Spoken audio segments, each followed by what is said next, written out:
Good morning and greetings from Northumberland. It's Saturday and the 10th of September. It's a dullish day. Just a little practical note.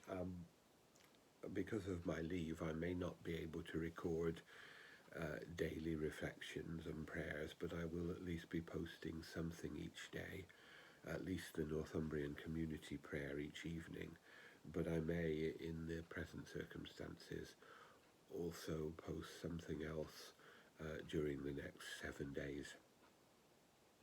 The Gospel today in St. Luke talks about the fruits of a tree and the foundations of a house.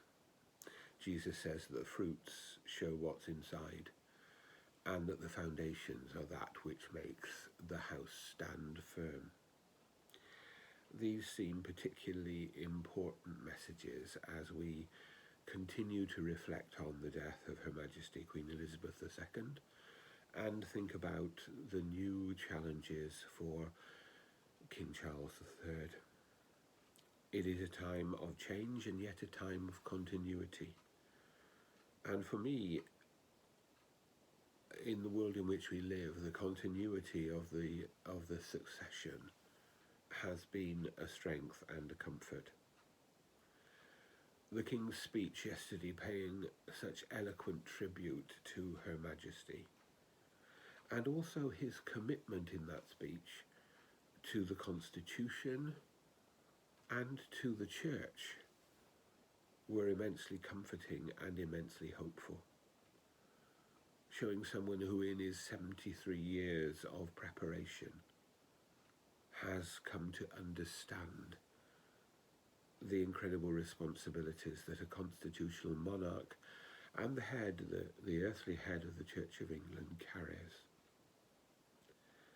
And I certainly emerged from the day with confidence in his understanding of that role, and also with a very clear desire to pray for him and for the responsibilities that he has to face. But back to the Queen. Fruit and foundations. People say the Queen never put a foot wrong. Of course, that's patently, obviously untrue.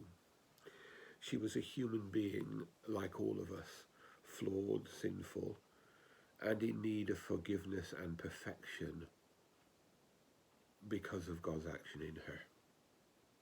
So she will have made mistakes. She will have got things wrong.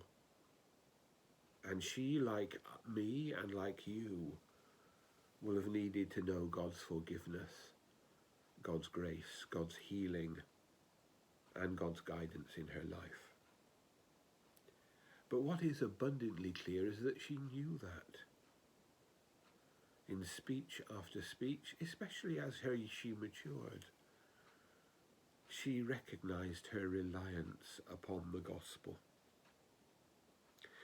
I think I may have quoted yesterday, but I will quote again some words she spoke at Christmas, in her last Christmas speech. Jesus, whose teachings have been handed down from generation to generation and have been the bedrock of my faith. His birth marked a new beginning. As the carol said, the hopes and fears of all the years are met in thee tonight. She was able to give hope and comfort because she knew that there was a greater King.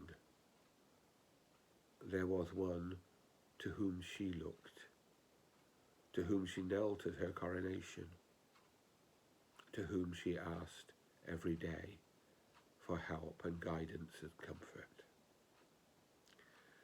So as we mourn her, let us take her faith as our example.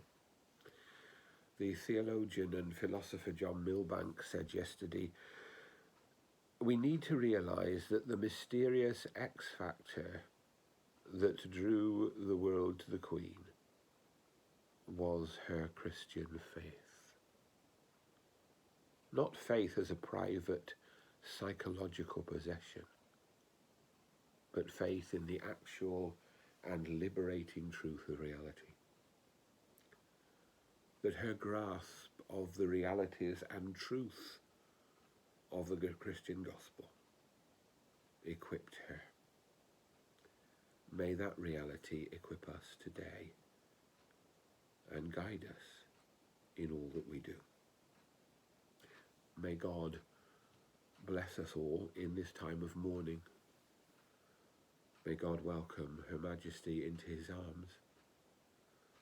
May God bless the people of the world and the people of Ukraine on their 199th day of this terrible war.